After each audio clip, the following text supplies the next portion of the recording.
आज हम देखते हैं कि परागकोश की अनुप्रस्थ काट, बिल्कुल शॉर्ट भाषा में, यानी कि परागकोश की अनुप्रस्थ काट। तो ये हमने पुष्प की संरचना पहले ही पढ़ चुके हैं। तो ये क्या है हमारा, यानी पुंकेसर। पूरा क्या है हमारा, पुंकेसर। तो पुंकेसर का जो परागकोश है उसको हम ऐसे कैसे देखेंगे, काट के। जब हमने इसको काटा तो इसकी संरचना कुछ हमें ऐसी दिखाई देती है। तो इसको हम बोलते हैं, ये क्या है हमारी लघु बीजाणु धानी। इसमें ही होती है हमारी परत, यानी कि कितनी परत होती है, जो पहली वाली परत जो होती है इसको बोलते हैं हम बाह्य परत, और इसकी दूसरी वाली जो परत होती है उसको बोलते हैं अंतःथेसियम परत।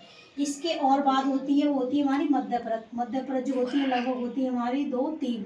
जो मध्य परत जो होती है वो हमारी कितनी होती है, 2-3। ऐसे ही पे हमारी ये वाली परत होती है, इसको बोलते हैं हम टेपिटम। ये हमारी लघु बीजाणु धानी के अंदर भी हो सकती है या फिर हमारी बाहर भी हो सकती है। तो इसको बोलेंगे हम टेपिटम। तो टेपिटम का जो काम होता है वो क्या होता है, यानी पराग को, यानी लघु बीजाणु धानी या परागकोश को पोषण प्रदान करना।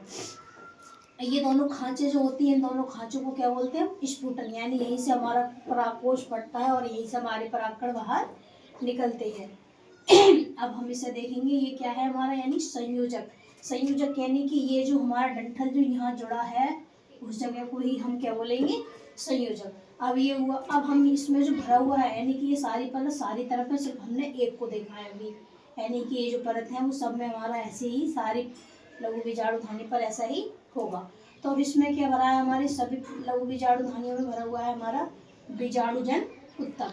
अब हम ये क्या करते हैं, इस बीजाणुजन उत्तक को बाहर निकालेंगे, यानी कि इसमें से बीजाणुजन उत्तक को बाहर निकालेंगे। और टेपिटम से पोषण मिला और पोषण को प्राप्त कर बीजाणु उत्तक में एक कोशिका क्या हुई, अपने आकार में क्या कर ली, इसने वृद्धि कर ली। तो अपने आकार में क्या करी थी इसने, की वृद्धि। और टेपिटम से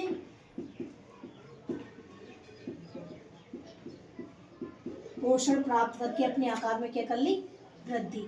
तो हमने एक उत्तक कहाँ से निकाले, यानी कि हमने बीजाणुजन से क्या निकाला, एक उत्तक, यानी जिसका की आकार थोड़ा बड़ा था, जिसने टेपिटम से भोजन ज्यादा प्राप्त करा था, पोषण आकार वृद्धि करी थी, उसको हमने क्या निकालिए बाहर। अब जैसे ही इसने क्या करा, समसूत्री विभाजन। समसूत्री विभाजन के बाद इसने जैसे ही समसूत्री विभाजन किया तो इसने क्या बनाई, यानी कि लघु बीजाणु मात्र कोशिका, यानी कि परागकण को बनाने वाली एक कोशिका।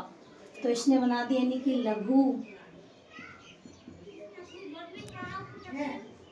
बीजाणु मात्र शैल, यानी कि लघु बीजाणु मात्र कोशिका, या फिर इसे बोलते हैं पराग मात्र कोशिका। पराग मात्र कोशिका या परागकण मात्र कोशिका, यानी कि परागकण को बनाने वाली है कोशिका बनाकर तैयार कर दी। अब इसने क्या करा भाई, इसने करा हमारा अर्धसूत्री विभाजन। इसने कर दिया हमारा अर्धसूत्री विभाजन। तब जैसे ही इसने अर्धसूत्री विभाजन करा तो इसने क्या बनाया, 4 परागकण, यानी इसको समसूत्री को हम क्या बोलते हैं, द्विगुणित कोशिका सेल।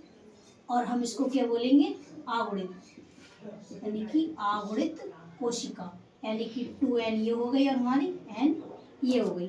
अब इसने जैसे ही अर्धसूत्री विभाजन करा तो क्या बनाया, इसने 4 लघु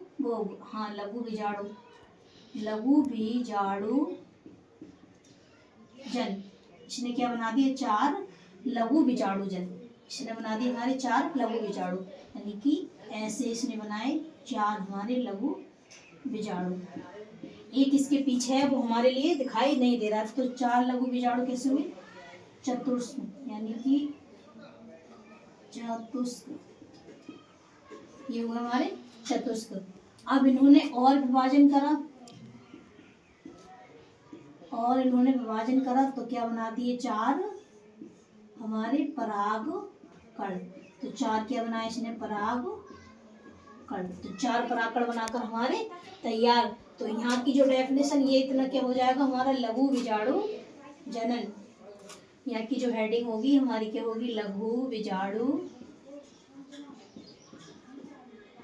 जनन। एक बार हम दोबारा समझते हैं इसको कि भाई हमारी ये कैसे कैसे कहानी हुई थी, यानी कि परागकोश की अनुप्रस्थ काट या फिर लघु बीजाणु कहानी। तो हमने ये क्या बना लिया, यानी पुंकेसर है, पुंकेसर की यानी परागकोश को जब हमने काट के देखा तो हमारी 4 क्या बनी थी, पराग धानी। तो हमारी 4 पराग धानी की कि पहली परत को हमने बोल दिया बाह्य परत, दूसरी वाली परत को बोल दिया अंतःथिसियम परत, इसकी लास्ट वाली परत को हमने बोल दिया मध्य परत। मध्य परत कितनी होती है, 2 या 3, और हमारी परागधानी के ऊपर हो या नीचे हो उस परत को हम क्या बोलते हैं, टेपिटम। टेपिटम यानी कि इसकी परागधानी के अंदर पाया जाता है बीजाणुजन उत्तक, यानी परागकण बनाने वाला उत्तक। अब इसमें से एक ने क्या करा, यानी पोषण प्राप्त करा, ज्यादा मोटी हुई, अपने आकार में क्या करी थी, वृद्धि।